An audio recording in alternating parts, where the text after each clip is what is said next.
Welcome back. Good to have you with us for the Politics Hub this evening. Now, tomorrow is the day podcast lovers have all been waiting for, the launch of Sky's brand new political podcast, Electoral Dysfunction. 3 familiar faces are behind the mics. Here's a flavour.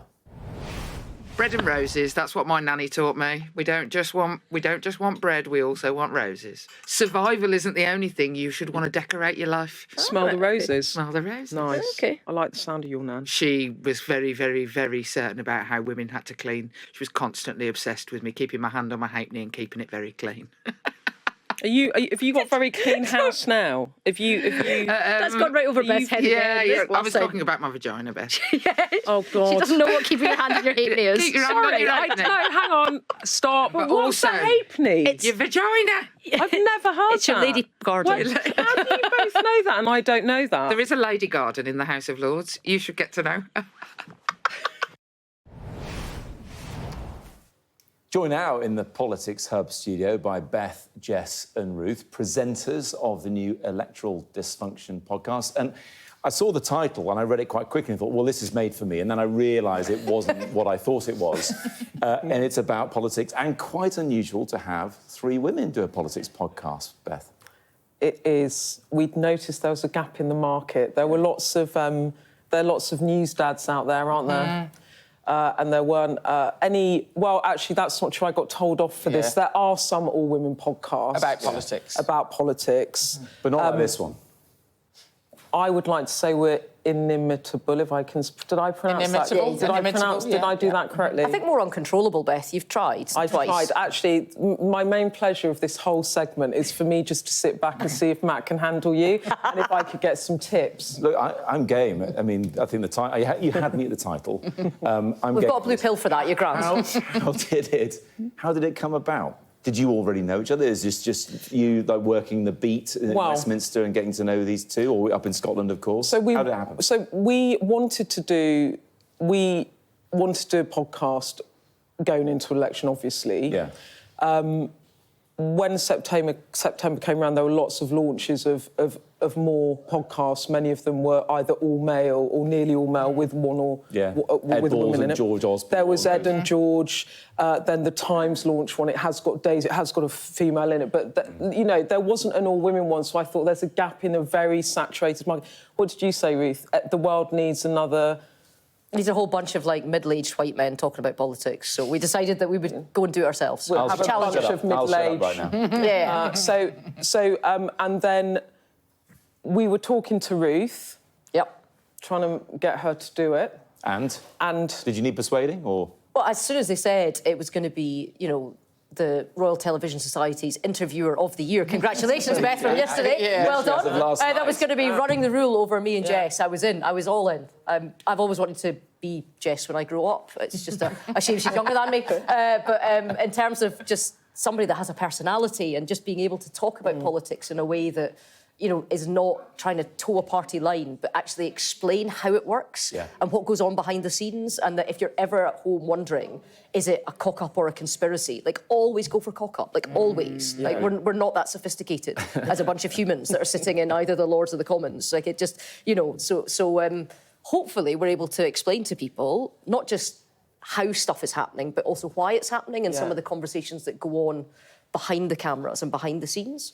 Jess, what sold you on it? So were you the 3rd joiner of I the think 3? I was the 3rd joiner, Okay. and I think that the main selling point was that I resigned from the front bench, Beth came up to me. I sent you a sympathetic text.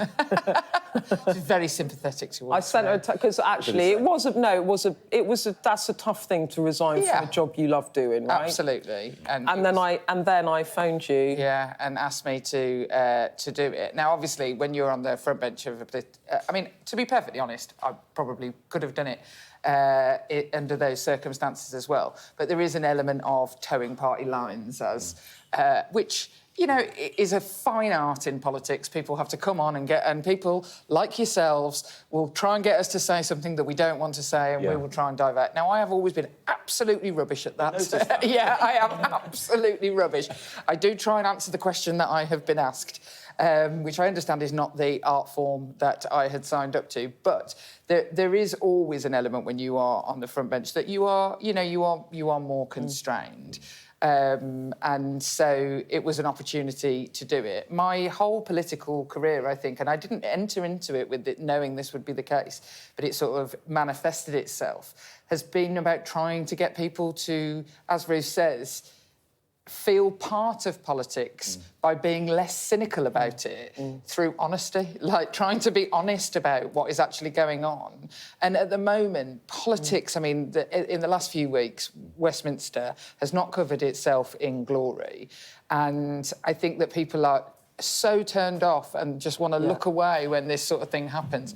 And actually, I don't think that serves the public, so I want to try and explain why things happen. And that's the thing, we actually sometimes hate some of the things that politics involves, but we love politics. We believe that it is a good thing. We believe that good people need to go into it to make it better. And at the moment, it feels like politics is being done to people rather than it's a participative thing, that you have ownership of it or that you get to be part of it. And that elections are the best way in which you can be part of it. So hopefully it's a non-cynical way of kicking everybody that's rubbish about. Yeah.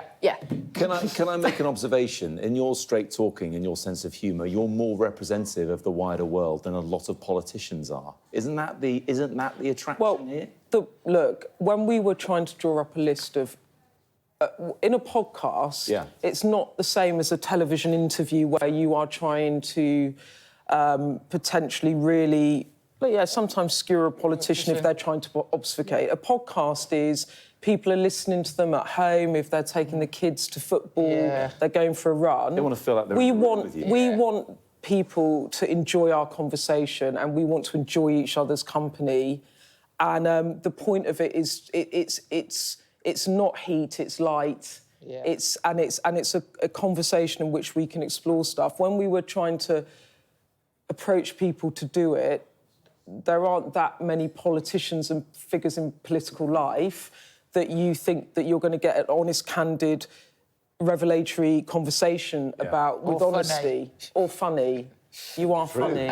Also, I mean, the thing is, so that's why we're not hedge fund managers. I was delighted when they said they'd do it, because for different reasons, both of them, you do what it says on the tin. Our background before politics as well. I mean, it's not some fancy schmancy hedge fund manager or brigadier or... Do you know what I mean? Like, we grew up in... I'd love to be a brigadier. I'd love to be a brigadier. I don't really know what they do, but I reckon I'll be good at it. Walk softly and carry an armoured tank division. But, nice. But do you know what I mean? Like, we grew up in ordinary streets and ordinary families, and our life experience is similar to millions of people out there. And we talk about our kids and we talk about, the upbringing that we had and how that relates to our politics, and hopefully it's really accessible to people. Well, you were just saying you've had your first nits outbreak with your son. Yeah. So it's all out there. The great primary one kind of plague that occurred that swept through all three classrooms in that primary school that my son Finn had managed to evade for about good 8 or 9 days, and we got the little comb out and we're like, damn it struck us down. Nothing but is out. We've had the shampoo and we're clear again. In a day when public services were delivered properly, there used to be knit nurses. In the 1980s, there was like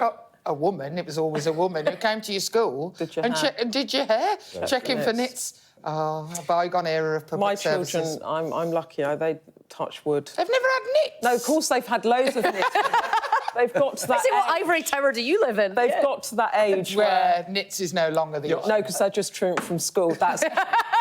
I get the sense you can turn your hands to anything, you can make it amusing and interesting. Look, I just tossed in knits there and suddenly it's becoming a political statement about knit nurses. It's really impressive. That's right. And the final question, though, is for you two about Beth, because we talked about you. But, God. Beth, good sense of humour, good laugh, good conversationalist. Is she? Yeah, well, apparently. Well, award-winning.